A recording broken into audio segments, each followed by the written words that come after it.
Assalamualaikum warahmatullahi wabarakatuh. Berjumpa lagi di channel kita Menachem Ali Official, Edi Prayitno dan Graha Mu'alaf.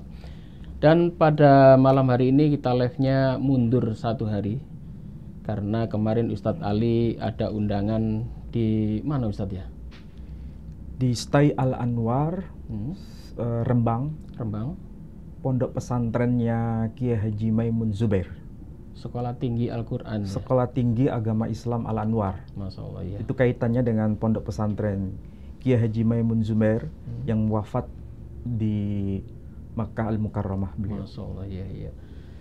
Dan akhirnya live kita mundur dan pada malam, kebiasaannya malam Jumat, sekarang malam Sabtu ya. Dan seperti biasa saya masih tetap ditemani oleh Ustadz Menachem Ali, dan pada malam hari ini kita akan membahas suatu tema yang menarik. Sebetulnya tema ini ada kaitannya dengan pertanyaan dari netizen ya. Bahwasanya ini juga saya tanyakan ke Ustadz Ali. Ini ada pertanyaan dari netizen Ustadz.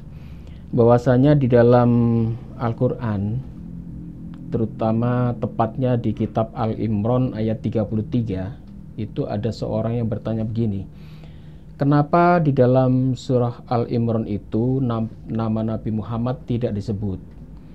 Apakah kurang penting? Nah, ini menarik ini untuk dijawab. Silakan Ustaz. Pertanyaan ini sebetulnya mewakili pertanyaan kita semua. Semua gitu ya? Iya. Jadi sebelumnya saya mengucapkan Assalamualaikum warahmatullahi wabarakatuh. Waalaikumsalam. Terima kasih Pak Edi sudah memberikan pengantar singkat pembahasan kita pada malam hari ini mengenai pertanyaan yang sangat penting, yang sangat krusial dalam manuskrip Quran yang kita punya, dan juga berkaitan dengan mushaf-mushaf Quran yang sudah diterbitkan pada masa sekarang. Memang ada pertanyaan di antara kaum muslim sendiri, di kalangan internal saudara-saudara kita kaum muslim. Oh, ini bertanya orang muslim malah? Muslim yang bertanya. Iya. Kenapa pada surah Ali Imran, itu surah urutan ketiga, jadi disebutkan Ali Imran. Ali Imran itu maksudnya keluarga Imran. Iya. Di ayat 33, barangkali bisa dicek di versi online Pak Edi. Surah Ali Imran, surah ketiga ya, ayat 33. Kita semua pasti kalau melihat surah ketiga, surah Ali Imran, yang secara literal diterjemahkan keluarga Imran, di ayat ini memang disebutkan beberapa tokoh kunci. Dan tokoh kunci ini satu dengan yang lain ada hubungan. Dalam arti hubungan secara darah di sini ya.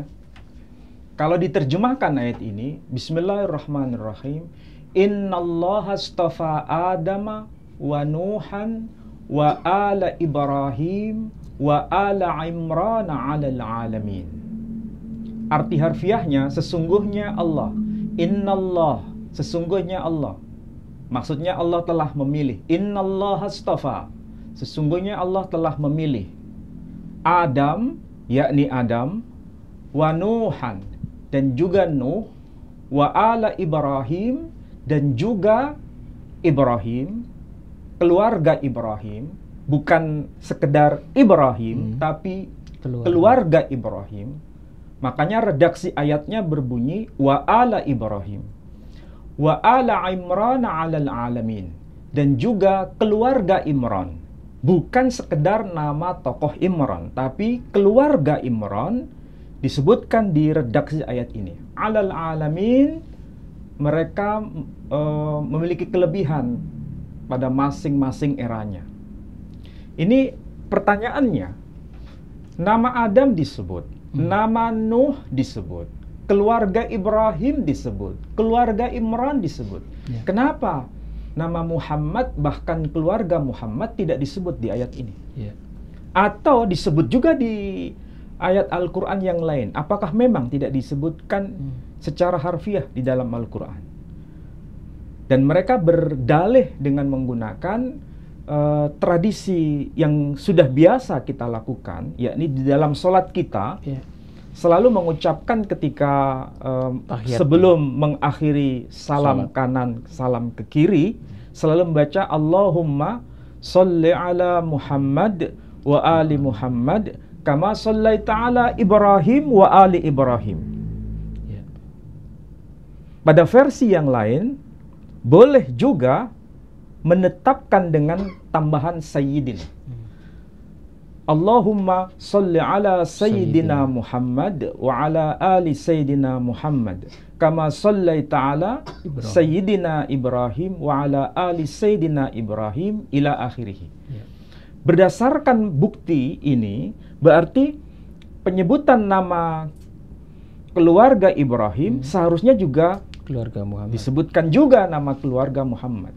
Tapi kenapa di dalam Al-Quran tidak ada?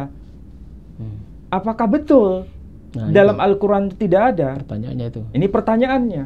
Dan apa makna dari al di sini? Karena ungkapan al, alif dan lam itu hampir di semua ayat-ayat Quran itu diterjemahkan dengan istilah keluarga. Jadi alif, lam ini berdiri sendiri Pak Edi. Alif, lam itu secara makna literal, makna harfiah itu keluarga. Kita tidak membahas detailnya ya. Kita hanya membahas makna global dari istilah al. Baik itu disandarkan kepada Fir'aun, ada. Disandarkan kepada Imran, ada. Disandarkan kepada Ibrahim, juga ada. Dan lain-lain sebagainya. Tapi di sini kenapa ala Muhammad tidak disebut atau ali Muhammad juga gak disebut? Bahkan Nabi sendiri sebagai nama yang diunggulkan di antara para nabi yang lain malah tidak disebut. Kira-kira jawaban kita apa? Benarkah di dalam Al-Quran keluarga Muhammad tidak disebut? Jawaban saya ada Pak Edi disebut. Ada ayatnya. Ada disebut. Di mana? Di mana? Di surah As-Saffat. Surah ke-37. As-Saffat surah ke-37. Ayat yang ke 130. Nah, di sini surah As-Saffat, surah ke-37 ayat 130. Disebutkan ayatnya salamun ala Ilyasin. Kalau kita lihat terjemahan versi online ini, kita menemukan makna kesejahteraan dilimpahkan atas Ilyas. Padahal tadi saya mengatakan Ilyasin. Ada penyebutan dalam Quran tidak menyebut dengan istilah Ilyas, tapi keluarga Nabi sendiri. Di mana itu? Dalam Quran yang sudah saya siapkan ini. Ini sekarang saya tunjukkan ya. Ini Al-Quranul Karim yang biasa kita baca dan biasa kita daras bersama-sama. Itu selalu berbunyi salamun ala Ilyasin. Arti harfiahnya kesejahteraan atau damai sejahtera dilimpahkan atas Ilyas. Memang itu merujuk satu person.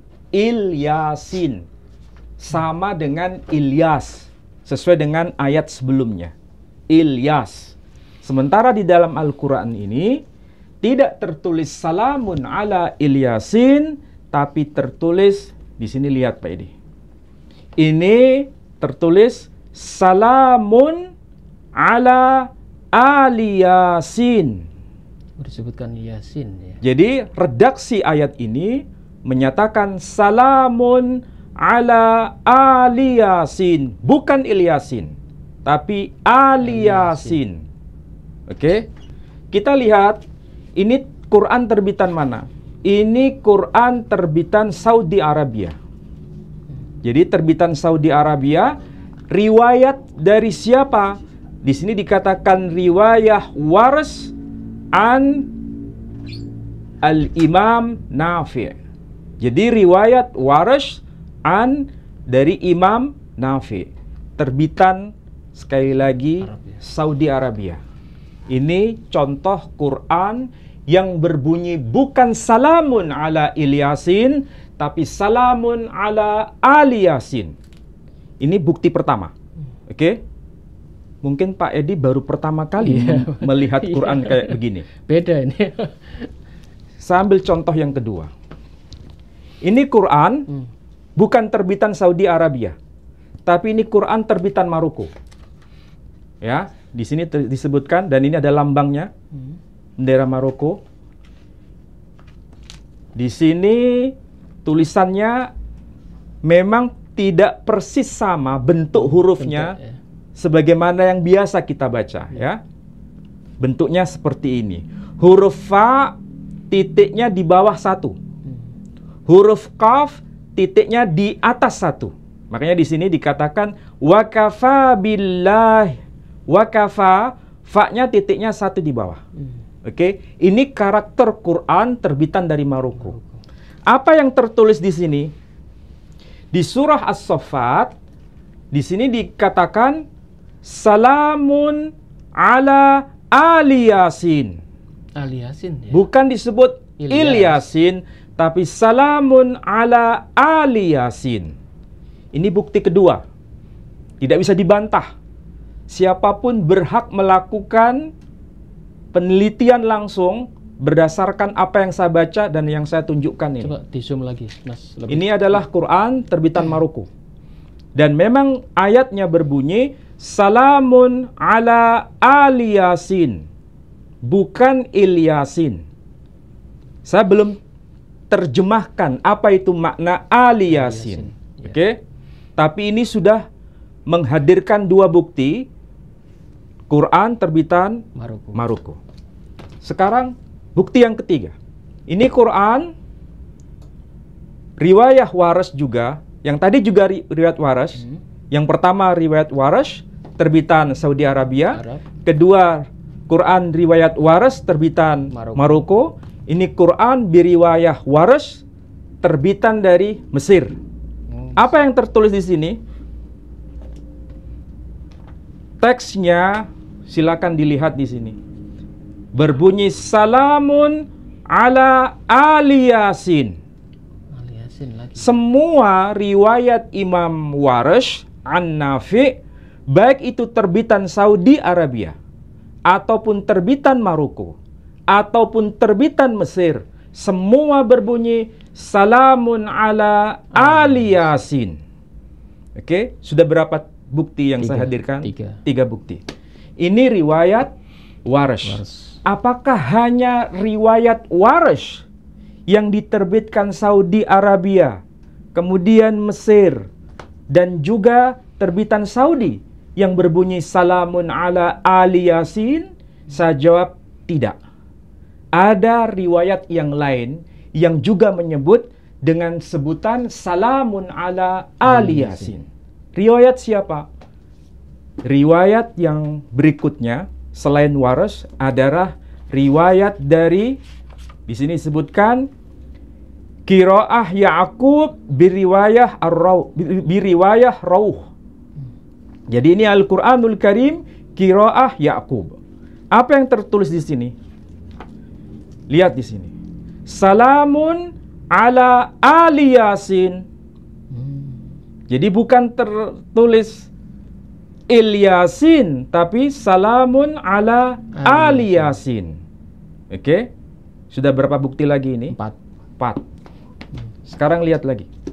Ini Quran, Al-Quranul Karim biriwayah Hisham an Ammar. Apa yang tertulis di dalam Quran mushaf yang saya pegang ini? Lihat di sini. Salamun ala Ali Yasin. Bukan tertulis salamun ala Ilyasin, tapi Ali Yasin.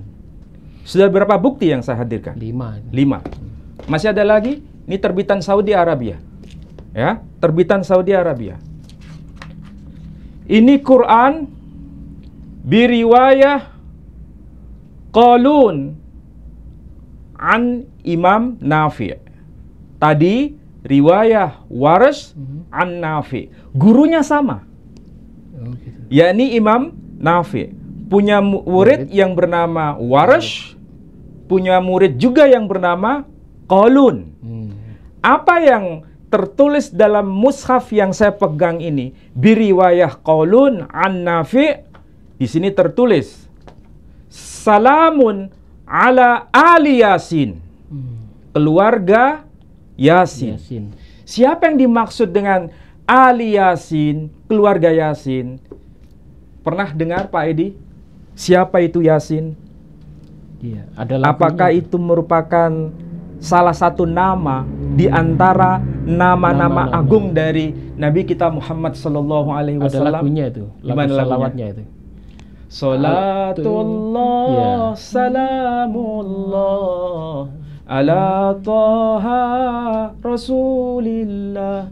Salatullah salamullah ala Yasin Habibillah. Jadi nama lain dari beliau Muhammad sallallahu alaihi wasallam adalah Toha. Toha, ya. Nama lain dari beliau adalah Yasin. Jadi ketika Quran ini riwayatnya berbunyi Ali Yasin, jelas di situ merujuk pada keluarga Yasin. Siapa yang dimaksud dengan keluarga Yasin? Dialah keluarga Muhammad sallallahu alaihi wasallam. Yasin ini sendiri artinya? Yasin adalah nama, gelar. Gelarnya, artinya namanya? Ya, kita tidak tahu maksud dari penjelasan itu di dalam Al-Quran. Cuma kalau kita lihat dalam kitab-kitab tafsir, kita belum bahas kitab tafsir Pak Edi. Ya. Kita hanya fokus pada redaksi ayat yang berbunyi Ali Yasin itu ada atau tidak. Jawabannya ada. Ini semua saya tunjukkan bukti. Jadi kalau ada di antara kaum muslimin yang hanya berkata bahwa Quran semua berbunyi salamun ala Ilyasin, berarti Quran yang saya pegang ini tidak punya makna. Jelas Quran ini tidak berkata salamun ala Ilyasin, tapi salamun ala Ali Yasin.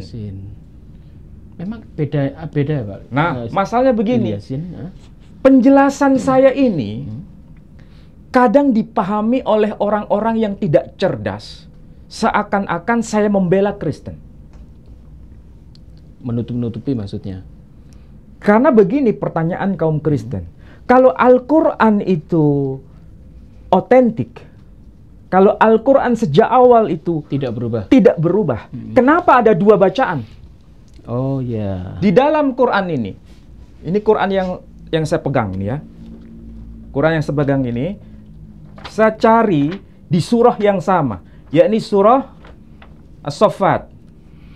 Surah As-Saffat ayat 100 berapa? 30. Di sini tertulis apa? Salamun ala Ilyasin. Sementara Quran yang tadi saya baca dan saya tunjukkan tidak tertulis salamun ala Ilyasin, tapi tertulis salamun ala Ali Yasin. Berarti mana yang betul? Kalau Quran itu masih otentik, kenapa ada dua bacaan yang berbeda? Ya. Jawabannya apa ini ya? Kira-kira jawabannya apa? Saya berkata begini, nanti dikatakan begini, oh, Ustadz Menahem Ali itu sebetulnya penyusup bukan muslim, tapi mau memporak-porandakan dunia Islam. Ada yang mengatakan begitu. Dan ini bukan satu orang, dua orang. Tetapi kalau saya hadapkan dengan fakta seperti ini, apa jawaban kita? Dan memang faktanya Quran ada dua bacaan. Iya kan? Dan itu sekaligus memberikan jawaban di antara internal muslim sendiri. Kalau memang keluarga Muhammad sallallahu alaihi wasallam itu penting, kenapa tidak dicantumkan di dalam Al-Quran? Di bunyi ayat tadi misalnya, Ali Ibrahim ada, Al-Imran ada. Ali Imran ada. Apa arti Ali Imran? Keluarga Imran. Apa arti Ala Ibrahim? Keluarga Ibrahim. Apa arti Ala Imran? Keluarga Imran. Kenapa keluarga Muhammad tidak disebut? Maka jawaban saya, Quran yang saya bawa ini menunjukkan ada tokoh dan keluarga dari sang tokoh yang dicantumkan di surah As-Saffat ini. Dan memang tertulis Ali Yasin, artinya keluarga Yasin. Secara harfiah, al itu keluarga. Kita tahu ya, ortografi, tahu Pak Edi arti makna dari ortografi? Ortografi itu bentuk tulisan. Yeah. Ya. Kalau ada dua huruf, alif dan lam, seperti yang tertulis pada ini, itu hampir bisa dipastikan. Itu kebanyakan dilafalkan al. Yeah. Al itu artinya apa? Keluarga. Dan memang begitu. Tapi di sini ada ortografi yang bunyinya tertulis Il Yasin. Tapi begini penjelasan para ulama. Dua-duanya itu bukan saling menafikan. Tapi saling menguatkan. Maksudnya saling menguatkan itu apa? Ada makna rangkap. Makna rangkap dari ayat tersebut. Kalau misalnya kita pahami itu lebih jernih dengan bacaan yang lengkap. Bacaan kita harus betul-betul terbuka. Dari semua dokumen itu kita buka. Dari kitab-kitab tafsir generasi salaf hingga generasi khalaf, generasi terdahulu sampai generasi yang kemudian. Itu menjelaskan ayat ini dengan dua pemahaman. Bisa merujuk kepada Ilyas, tapi juga bisa merujuk kepada keluarga Nabi Yasin. Maksudnya keluarga Muhammad sallallahu alaihi wasallam. Tapi bagaimana kita bisa memahami? Ini yang belum pernah dijelaskan para ulama. Nah, saya ingin coba untuk menjelaskan. Apakah bisa dirunut secara historis? Dan itu berdasarkan dokumen Islam dengan dokumen di luar Islam. Kalau kita merujuk pada dokumen Islam, itu memang Muhammad sallallahu alaihi wasallam termasuk keluarga Muhammad sallallahu alaihi wasallam itu mereka itu nasabnya nyambung kepada Ilyas. Oh, nasabnya ke Nabi Ilyas. Makanya itu kalau kita melihat tarikh At-Tabari misalnya, atau bahkan kita bisa melihat sirah Ibnu Hisham, Muhammad sallallahu alaihi wasallam itu putra dari Abdullah. Muhammad bin Abdullah bin Abdul Muttalib bin Hashim bin Abdi Manaf bin Qusay bin Kilab bin Murrah bin Ka'ab bin Lu'ay bin Ghalib ibn Fikhr alias Quraisy bin Malik bin Nadar bin Kinanah bin Huzaimah bin Mudrikah bin Ilyas. Oh iya. Sampai ke atas, ya. Jadi Ilyas di sini itu masih ada keterkaitan dengan Nabi kita Muhammad sallallahu alaihi wasallam secara nasab, dokumen berdasarkan sumber Islam. Apakah ini bisa divalidasi data ini mengenai nama Ilyas ini yang memang ada di kawasan Arabia? Nama itu muncul. Kita lihat pada dokumen yang ditulis pada tulisan Claudius Ptolemy pada petanya, dan beliau itu lahir tahun 100 Masehi. Wafat tahun 170 Masehi. Lihat di sini. Ini peta. Dan peta ini adalah peta yang paling kuno yang sampai kepada kita. Oke? Di sini coba lihat, di sini ada nama kota, bukan nama kota sebetulnya. Nama negara yang sekarang ya. Nama negara yang berada di kawasan paling timur dekat Teluk Persia. Negara itu disebut negara Qatar. Oh, Qatar. Ya. Sementara di dalam peta abad kedua ini kan 170 Masehi itu masuk kategori abad kedua. Nama Katara sudah tercantum Pak ini. Katara ini. Berarti ini nama yang kuno atau nama yang baru dimunculkan pada era belakangan. Kuno ini. Nama yang paling kuno. Lihat di bagian yang agak ke kanan. Di sini ada Iolicite. Oh, Iolicite. Ini adalah bahasa khas Latin bahasa khas Semitik yang kemudian dilatinkan. Dari nama Ilyas menjadi Iolisite. Oh, ini dari nama Ilyas. Ilyas. Sama persis kalau kita lihat ada satu suku di sini disebut Katanite. Yang ini sebetulnya bentuk Helenisasi, pembaratan dalam tradisi Romawi dari nama khas Semitik. Dari nama apa? Kahtan atau Yoktan dalam bahasa Ibrani. Dalam bahasa Ibrani disebut Yoktan, dalam bahasa Arab disebut Kahtan, dalam bahasa Latin disebut Katanite. Ya. Sementara di sini juga ada nama-nama lain yang kita sebut, misalnya ini Casanite. Casanite. Ini bahasa khas Latin dari tradisi Semitik, yakni suku Qais. Disebutkan Casanite. Di sini juga tertulis Bani Kahtan disebut Katanite. Ada Bani Ilyas, keturunan Ilyas disebut Iolisite. Jelas di situ menjadi sebuah bukti di kawasan Arabia nama tokoh penting itu muncul. Itulah sebabnya makna ayat yang tadi dipersoalkan oleh kaum Kristiani yang mereka berkata, ini bagaimana Quran itu? Katanya otentik, katanya tidak ada perubahan, katanya tidak ada perbedaan antara satu mushaf yang ada di sini dengan yang di sono, terbitan yang di sini dengan terbitan yang di sono. Kenapa buktinya ada perbedaan seperti ini? Maka jawaban kita sederhana, itu bukan perbedaan, tapi itu adalah kerangkapan dari bacaan Quran yang Nabi sendiri mengajarkan.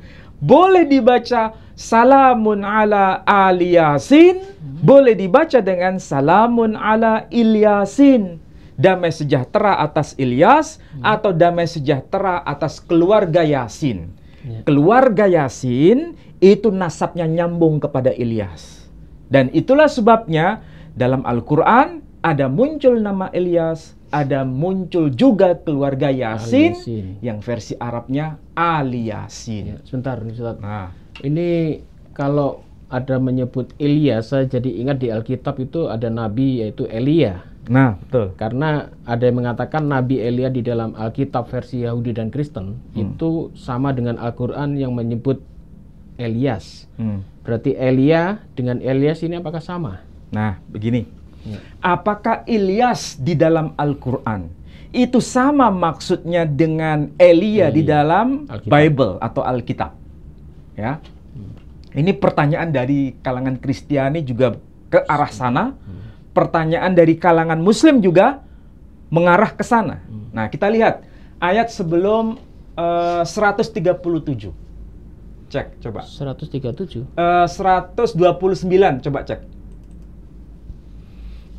Atau di sini dikatakan watarakna alaihi fil akharin, dan kami abadikan untuk Ilyas pujian yang baik di kalangan orang-orang yang datang kemudian. Oke, ayat sebelumnya, ayat 128.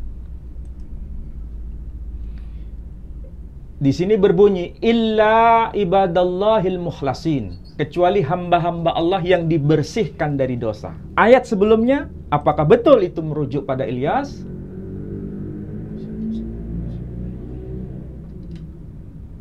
(100) 125. Ah, di sini 125. Coba perhatikan. Atad'una ba'lan wa tadaruna ahsanal khaliqin. Wa tadaruna ahsanal khaliqin. Perhatikan itu ada kata-kata ba'lan. Ini disebutkan nama dewa, yakni dewa Baal. Patutkah kamu menyembah Baal dan kamu tinggalkan sebaik-baik pencipta? Ini adalah ucapan Ilyas. Ucapan Nabi Ilyas kepada kaumnya, ya, kaumnya yang mereka sendiri, kaum ini menyembah dewa Baal, bukan menyembah Tuhan yang benar. Dan dewa Baal ini adalah dewa, salah satu nama dewa dari orang Fenisia. Apakah Al-Quran yang menyebut Ba'lan, tokohnya bernama Ilyas, itu terkait juga dengan tokoh Elia yang termaktub dalam Bible? Jawabannya iya. Kita lihat dari mana? Dari Alkitab sendiri. Ya. Nah, coba kita baca. Di dalam Alkitab, yakni di 1 Raja-Raja. 1 Raja-Raja. 1 Raja-Raja ayat, coba lihat ayat 37 Pak Edi. Pasalnya Pasal 18. ayatnya 37 sampai 40 coba. 1 Raja-Raja pasal 18 ayat 37. Jawablah aku ya Tuhan, jawablah aku, supaya bangsa ini mengetahui bahwa Engkaulah Allah yang Tuhan. Ya Tuhan. Engkaulah yang membuat hati mereka tobat kembali. Lalu turunlah api Tuhan menyambar habis korban bakaran, kayu api, batu dan tanah itu. Bahkan air yang dalam parit itu habis dijilatnya. Ketika seluruh rakyat melihat kejadian itu, sujudlah mereka serta berkata, Tuhan dialah Allah, atau Allah, Tuhan dialah Allah. Kata Elia kepada mereka, tangkaplah nabi-nabi Baal itu. Seorang pun dari mereka tidak boleh luput setelah ditangkap. Elia membawa mereka ke sungai Kison dan menyembelih mereka di sana. Oke.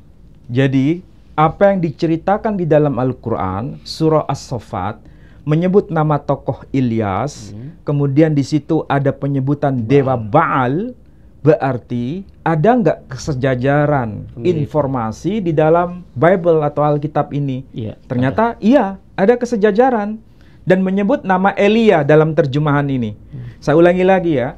Di ayat 38, ini versi Alkitab TB2 Pak Idi. Yang terbaru ya. Versi terbaru. Iya. Alkitab terjemahan baru jilid 2 ya. Di sini dikatakan di dalam 1 Raja-Raja pasal 18 ayat 38, lalu turunlah api Tuhan melahap kurban bakaran, kayu, batu dan tanah itu. Bahkan air dalam parit itu habis dijilatnya. Mereka melihat kejadian itu, seluruh rakyat sujud serta berkata, Tuhan, dialah Allah. Tuhan, dialah Allah. Kata Elia kepada mereka, tangkaplah nabi-nabi Baal itu. Maksudnya nabi-nabi palsu yang menyembah Baal itu. Jadi di sini disebut nabi-nabi Baal. Jangan biarkan seorang pun dari mereka luput. Setelah ditangkap, Elia membawa mereka ke sungai Kison dan menyembelih mereka di sana. Pertanyaannya di sini, Nabi Elia punya semacam kekuatan adik kodrati untuk bisa menurunkan api dari langit. Bukan menurunkan rantai emas dari langit. Nggak pakai rantai ya? Bukan. Api saja Tapi api dari langit turun. Dan itu melahap semua kurban bakaran, kayu, batu, dan tanah itu. Jadi Nabi Elia tidak menurunkan apa? Rantai api. Rantai emas dari langit. Rantai emas. Tapi api saja. Api dari langit. Rantai emas. Dan sekaligus Nabi Elia naik kereta yang terbuat dari api menuju surga, bukan naik kereta api ke surga. Oke? Iya. Paham kalau begitu? Informasi ini menegaskan bahwa Elia yang dimaksud di dalam Bible Alkitab itu sama dengan Ilyas yang termaktub di dalam Al-Quran tadi.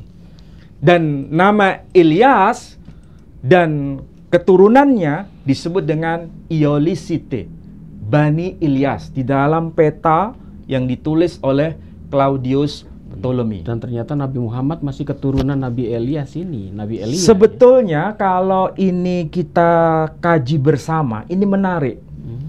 Kalau kita lihat setting sama dengan background. Ilyas yang dimaksud di dalam Al-Quran tidak diceritakan secara detail. Ya. Dari bangsa mana, dari kawasan mana, letak geografisnya juga tidak disebut. Quran itu gelap gulita secara detail. Saya harus akui, memang dalam Quran tidak diceritakan detail.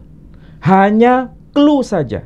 Tetapi bukan berarti apa yang disampaikan Quran itu miskin data. Bukan.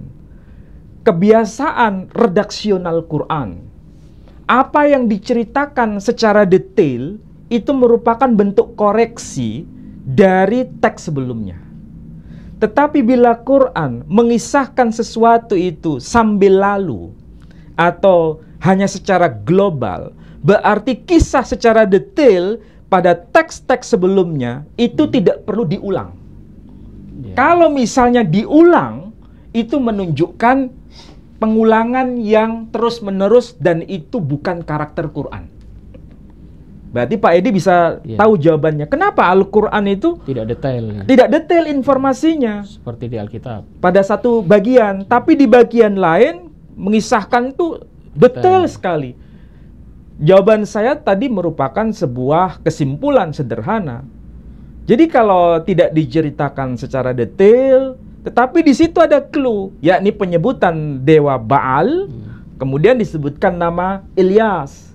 Itu merupakan sebuah kata kunci untuk bisa menghubungkan dengan teks-teks sebelumnya. Dan memang kita bisa baca melalui Alkitab atau Bible, itu berarti sudah benar. Artinya tidak perlu dikoreksi lagi. Kalau tidak perlu dikoreksi lagi, berarti Quran tidak perlu mengulang lagi. Itulah karakter redaksional Quran. Dengan kata lain, kalau di dalam Alkitab, Elia atau Quran menyebut Ilyas, Elia itu kan bahasa Indonesia. Tapi kalau bahasa Ibraninya Eliyahu. Oh, Eliyahu. Eliyahu. Kalau bahasa Yunaninya tidak disebut Elia, tidak disebut Eliyahu, tidak disebut Ilyas, tapi disebut Elias. Elias. Nah, coba Pak Edi lihat di Injil Matius. Injil Matius pasal 17 Pak Edi. Ayat. Injil Matius pasal 17. Ayat. Coba lihat Pak Edi ayat yang ketiga. Injil Matius pasal 17 ayat ketiga.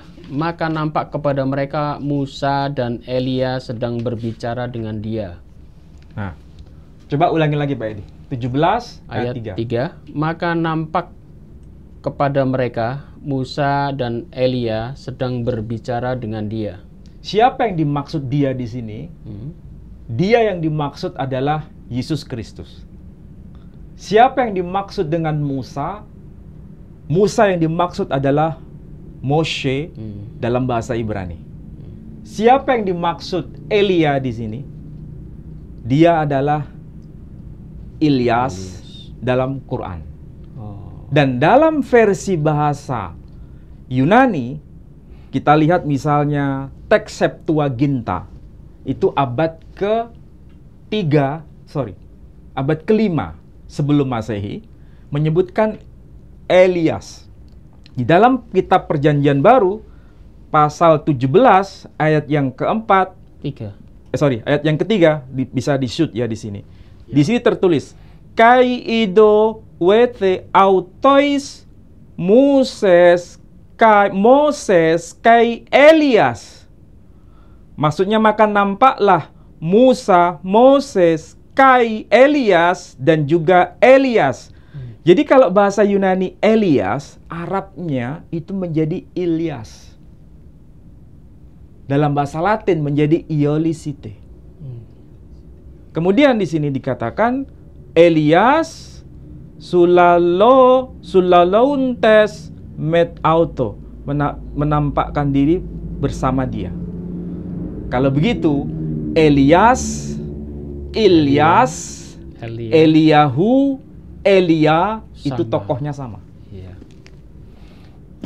Namun begini Pak Edi, backgroundnya tadi itu kan Bani Israel. Sedangkan Nabi kita Bani Ismail. Arab. Kok bisa nyambung?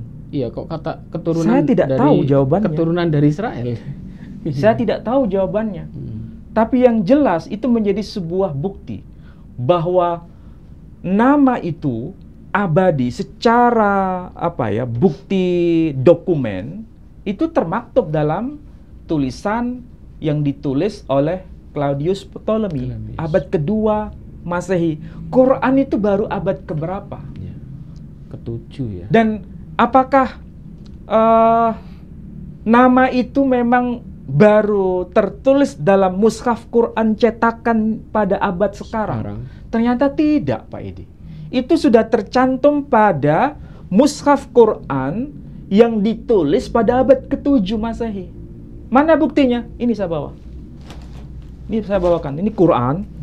Ini dokumen abad ke-7 Masehi yang disebut Mushaf San'ah. Mushaf As-Syarif Al-Mansub ila Ali bin Abi Thalib. Nuskhah San'ah. Ini yang ditemukan manuskripnya di kawasan San'ah. Di mana itu? Di kawasan Yaman. Dan ini bukan manuskrip aslinya, tapi ini repro. Tahu repro? Karena yang asli kan saya tidak mungkin punya, Pak Edi. Salinannya ya. Tapi sudah difoto dan diterbitkan ulang. Bentuknya seperti ini, Pak Edi. Nah, ini teks aslinya kayak begini. Halaman per halaman dicetak ulang. Foto. Kemudian dibandingkan dengan versi tulisan yang baru. Oh gitu. Ya. Termasuk ayat yang sedang kita bicarakan tadi, surah Ali Imran. Ayat yang keberapa? Ayat yang ke-33. Nah. Surah Ali Imran ayat yang ke-33. Apakah betul bunyi ayatnya seperti itu? Hanya disebutkan wa ala Ibrahim, wa ala Imran, tanpa disebutkan wa ala Muhammad atau wa ala Yasin. Memang tidak ada disebutkan di situ. Di surah ini, versi yang terbitan sekarang maupun yang tulisan pada abad ke-7 juga tidak disebutkan. Di sini ada dikatakan sama di sini. Ini ada baris ya, ke-15. Nah, di sini.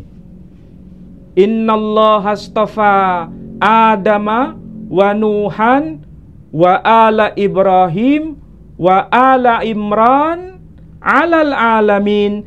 Alal alamin di sini unik. Ala itu pakai huruf ain kemudian lam alif. Sementara yang kita lihat itu pakai begini kan? Ain, lam, ini sebetulnya alif bengkong kalau bahasa kita. Ya. Ini seperti huruf ya, tapi tidak ada titik. Iya, tidak ada titik. Tapi ini bisa diganti dengan huruf alif. Karakter ini muncul dalam versi Quran yang ditulis di kawasan Yaman, yang kemudian dikenal dengan Mushaf San'ah. Tidak pakai huruf ya yang tanpa titik tadi, tapi pakai huruf alif. Alal alamin di sini disebutkan pakai ala, pakai alif. Dan ketika itu dibuatkan dalam bentuk huruf yang baru, tetap ditulis ala kayak begini. Ya kan? Ibrahim wa ala Imran ala alal alamin, bukan pakai iya tanpa titik. Pakai alif ya? Tapi pakai alif lam alif. Lam alif, bukan pakai lam dan ya tanpa titik. Dan yang melengkung ini ya? Iya, melengkung. Iya. Ini enggak, pakai alif. Tegak.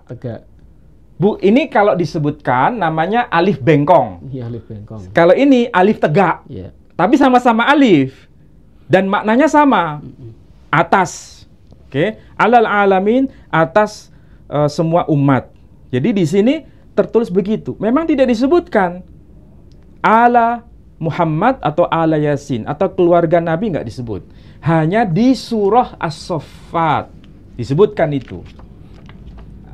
Coba lihat surah As-Saffat tadi ayat berapa? 130. Di surah ini juga sama. Disebutkan salamun ala Ilyasin. Coba ya. Nah, ini. Bentar. 103.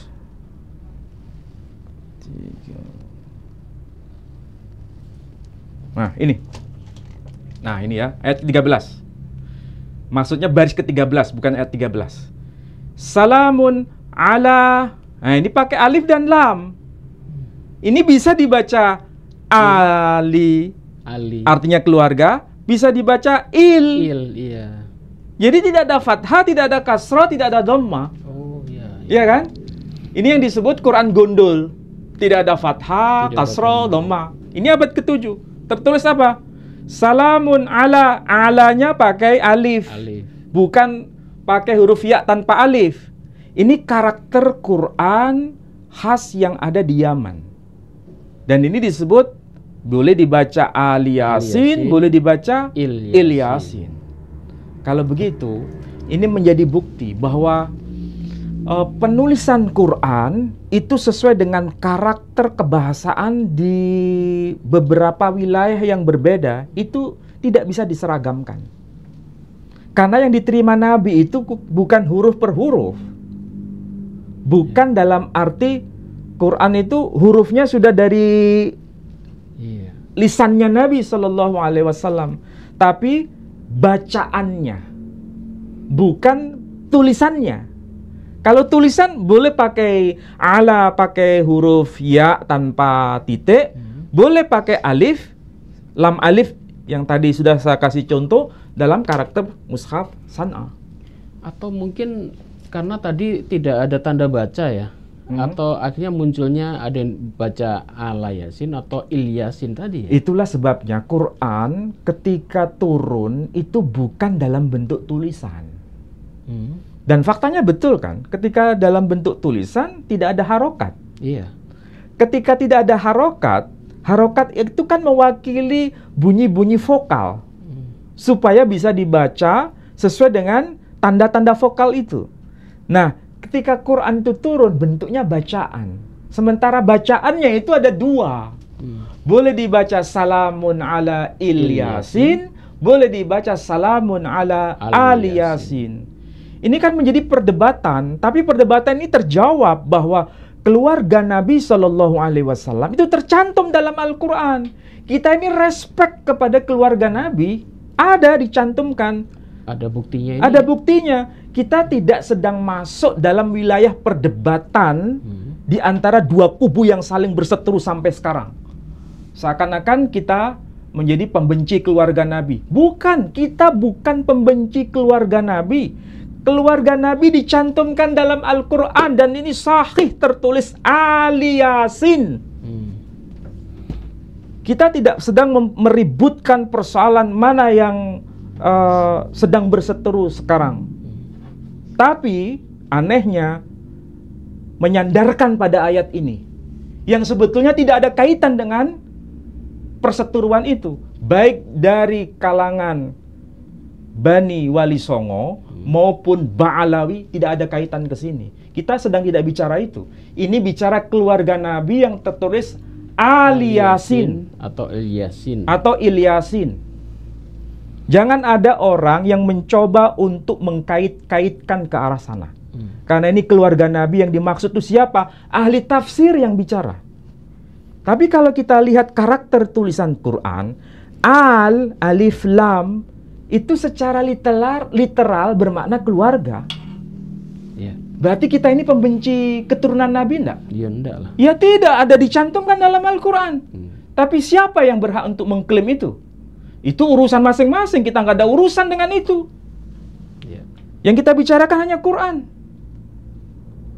Kalau semua orang cerdas memahami Quran kayak begini, perseteruan itu tidak ngefek kepada kita. Dan itu tidak penting. Yang penting kita tahu bahwa nas secara sharih dan mutawatir. Quran itu mutawatir, Pak Edi. Iya, betul. Saya terlalu menggebu-gebu kayaknya. Quran itu mutawatir. Kalau mutawatir berarti disepakati oleh semua kaum muslimin. Betul. Boleh dibaca Al-Yasin, artinya keluarga Yasin. Boleh dibaca Il-Yasin. Siapa itu keluarga Yasin?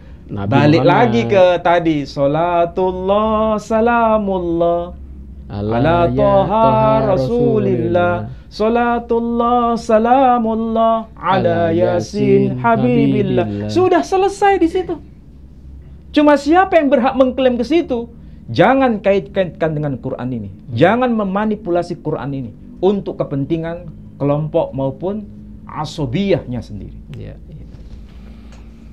Ya, menarik, ini bukan berlaku pada satu ini, pihak ya Pak Edi. Menariknya kalau kita ditanyakan oleh orang Kristen ya, apakah ini Ilyas atau Al-Yasin, itu pasti kita pijakan kita adalah kalau melihat Al-Quran yang manuskrip yang lama tadi itu kan di zaman Nabi Muhammad itu abad ke-7 Masehi. Kalau tidak keliru itu para ahli sudah mengidentifikasi Quran terbitan maksudnya yang ditulis di kawasan Sana'a, makanya disebut Mushaf Sana'a ini itu tahun 645 kalau tidak keliru ya. Berarti Nabi masih ada. Berarti abad ke-7 Nabi sudah wafat. Ya, Nabi wafat kan tahun 632.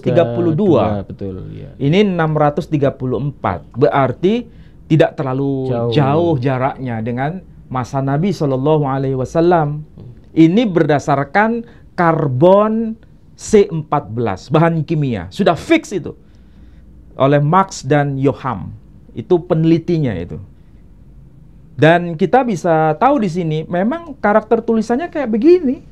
Persis seperti karakter tulisan surat-surat Nabi yang dikirimkan kepada para raja, termasuk Raja Heraklius yang kemarin kita bahas. Meskipun ada orang yang sinis mengatakan itu surat Nabi palsu. Palsu menurut siapa? Itu para ahli sudah membuktikan dengan bahan kimia. Dan itu tidak bisa dimanipulasi. Hanya mereka yang dengan kebencian saja kemudian menyimpulkan itu bukan surat Nabi. Alasannya mereka dengan alasan yang tidak jelas dan tidak bisa dikonfirmasi dengan data historis. Alasannya Nabi Muhammad tidak bisa baca tulis katanya. Kok bisa membuat surat katanya? Ya jelas kan di dalam kitab Sirah sendiri yang menulis itu kan para sekretaris Nabi.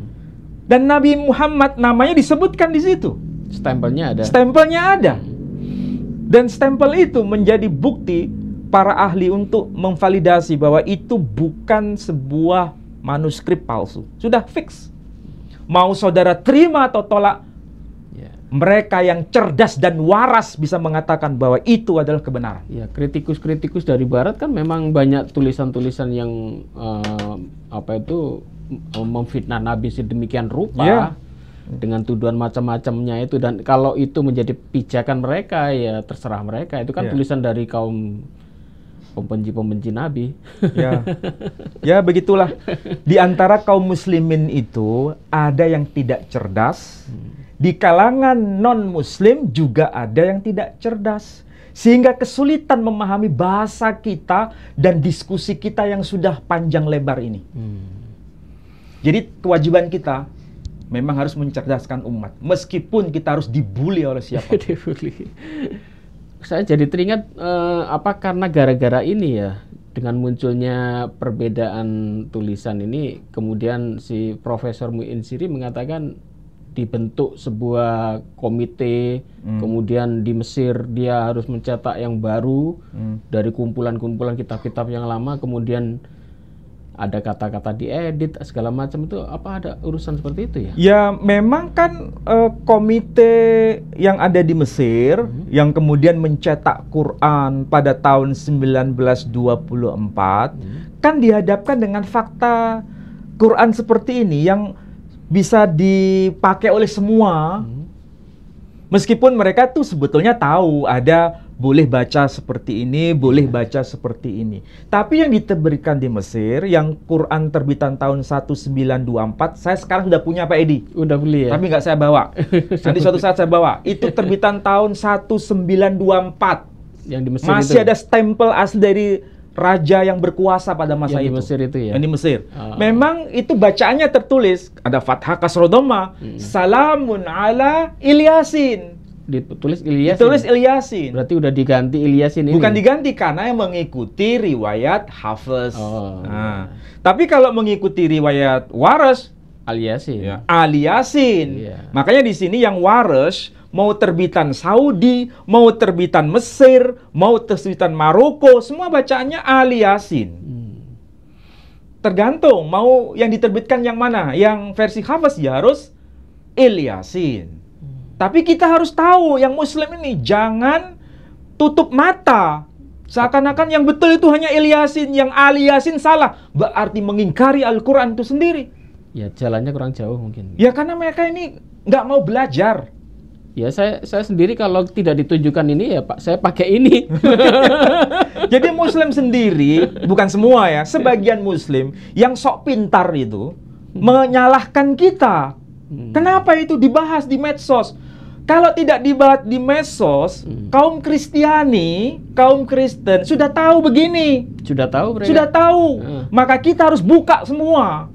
Kalau kita buka semua, kita kan tujuannya menyadarkan supaya kita ini semakin cerdas, bukan semakin Iya. Saya sampai Emosi ya? bukan emosi, saya ini menggunakan bahasa seperti itu supaya kita ini sadar diri gitu loh. Iya. Soalnya Pak Ali kadang-kadang kebablasan ngucapin kasar, akhirnya dipotong sama mereka. Ustadz Ali ngomongnya kasar kan. Saking semangatnya ini Ustadz. Baiklah saudara-saudaraku sekalian, ini menarik ya. Ternyata saya selama ini juga melihat As-Saffat ini ya, saya baca Ilyas karena di ayat-ayat sebelumnya juga menceritakan soal Nabi Ilyas. Dan ternyata pada kajian malam hari ini kita ditunjukkan ada 2 versi. Dan ada kitab-kitab yang ditunjukkan oleh Ustadz Ali ini bukan kitab sembarangan, ini tadi udah ada 6 kitab ya. Dan semua mengucapkan Ali Yasin. Ali Yasin itu ditujukan kepada keluarga siapa? Keluarga Yasin. Siapa itu Yasin? Tadi ada lagunya itu udah dinyanyikan berkali-kali, itu adalah keluarga Nabi Muhammad. Kalaupun itu disandarkan kepada Ilyas, ternyata Nabi Muhammad juga ada keturunan dari Nabi Ilyas. Masya Allah ya. Jadi dua-duanya kena sebetulnya ini. Iya, makanya itu maknanya rangkap Pak Edi. Iya. Bukan saling bertentangan, itu maknanya rangkap. Nabi sendiri yang mengajarkan. Iya. Jadi Muslim tuh jangan kuper. Iya, harus terbuka. Jangan merasa benar sendiri, yang lain dia tidak tahu, padahal dia sendiri yang tidak cerdas. Soalnya pegangannya Al-Quran cuma satu itu ya. Ya itulah. Mau beli gini mahal. Tidak mau, jangankan beli, belajar tidak mau. Saya sampai mengumpulkan ini. Kalau orang sudah cukup baca waras satu terbitan saja. Sudah satu. Kalau saya tidak puas dengan itu, saya cari riwayat waras terbitan Saudi bagaimana. Saya cari riwayat waras terbitan Maroko seperti apa. Saya cari riwayat waras terbitan Mesir seperti apa. Kalau perlu riwayat waras terbitan Indonesia, ada nggak? Kalaupun nanti diterbitkan di Indonesia, pasti bacaannya Ali Yasin. Ya. Dan pasti dibeli oleh Ustadz Ali. Dan pasti saya akan beli. Dan makna Ali Yasin apa? Keluarga Muhammad Sallallahu Alaihi Wasallam. Betul. Berarti kita ini mencintai, tapi jangan salah mencintai keluarga Nabi. Ya itu. Baiklah saudara-saudaraku sekalian, seru ya. Jadi sampai semangatnya. Memang ilmu itu kalau dibahas nggak ada habis-habisnya. Dan untuk pemirsa semua, untuk kajian-kajian kita memang ya agak berat, jadi tolong diulang-ulang kalau mau memahami secara utuh. Dan saya yakin kajian semacam ini mungkin belum Anda dapatkan di mana-mana. Jadi tolong Anda kalau perlu dicatat, kalau perlu rekaman ini disimpan, siapa tahu nanti Anda bisa membutuhkan suatu ketika. Dan kami ulangi bahwasanya kami dari Yayasan Pembina Mu'alaf masih sangat membutuhkan bantuan dari saudara-saudara semua. Kami membina para mu'alaf banyak sekali, baik itu di daerah, di luar pulau, bahkan di sekretariat kami juga ada mu'alaf-mu'alaf yang kami bina. Dan kami membutuhkan dana, termasuk pembangunan masjid yang sampai sekarang belum jadi-jadi. Pintunya juga masih kosong, belum ada kacanya. Kalau hujan airnya masuk. Kemarin beberapa takmir juga udah laporan kepada kami, tolong ini kacanya nggak ada, pintunya nggak ada, airnya masuk sampai ke tempat imam. Ya kita nelongso. Jadi tolong dibantu ya pembangunan masjid kami di Wonosalam Jombang, termasuk pembina-pembina mu'alaf juga. Tagline masih jalan ya. Anda bisa salurkan bantuan Anda di Bank Syariah Indonesia di nomor rekening 111-888-9971 atas nama Yayasan Pembina Mu'alaf Pusat Jawa Timur. Mungkin Ustadz ada penutup? Ya, ada dua kesimpulan yang harus saya sampaikan dan harus dipahami oleh kalangan muslim dan non-muslim. Bahwa yang pertama, nama Ilyas di dalam Al-Quran itu sebetulnya maksudnya sama dengan Elias di dalam Bible versi Septuaginta atau dalam The New Testament in Greek. Jadi bahasa Yunani versi Kitab Perjanjian Baru juga menyebut Elias. Dan itu maksudnya sama dengan Ilyas di dalam Al-Quran. Versi Alkitab bahasa Indonesia menerjemahkan dengan nama Elia. Sedangkan dalam versi Ibrani menyebutnya Eliyahu. Ini tokohnya sama dengan pelafalan bahasa yang beragam. Dan itu seorang nabi yang memiliki karakter unik dalam penjelasan Bible atau Alkitab yang bisa menurunkan api dari langit. Bukan menurunkan rantai emas dari langit. Ya. Yang kedua, bahwa keluarga Nabi Shallallahu Alaihi Wasallam itu dicantumkan di dalam Al-Quran dengan bacaan Al-Yasin. Kalau tertulis Al-Yasin, semua pola redaksi Quran Al itu menunjuk pada keluarga. Jadi bisa dibaca Al-Yasin bermakna keluarga Yasin. Siapa itu Yasin? Beliau adalah Muhammad Sallallahu Alaihi Wasallam. Dan kalau begitu, apakah Quran ada dua versi? Tidak. Itu maksudnya bukan saling bertentangan, tapi saling melengkapi maknanya. Bahwa Nabi kita Muhammad Sallallahu Alaihi Wasallam dan keluarga Nabi Sallallahu Alaihi Wasallam nasabnya nyambung kepada Ilyas, dan itu kita harus cintai mereka, tapi jangan salah mencintai keturunan Nabi. Baiklah saudaraku sekalian, semoga Anda paham, semoga juga pertemuan ini ada manfaatnya, dan tolong jika kami ada kesalahan, kami mohon maaf sebesar-besarnya. Demikian kajian malam hari ini. Wabillahi taufiq wal hidayah. Wassalamualaikum warahmatullahi wabarakatuh. Waalaikumsalam warahmatullahi wabarakatuh.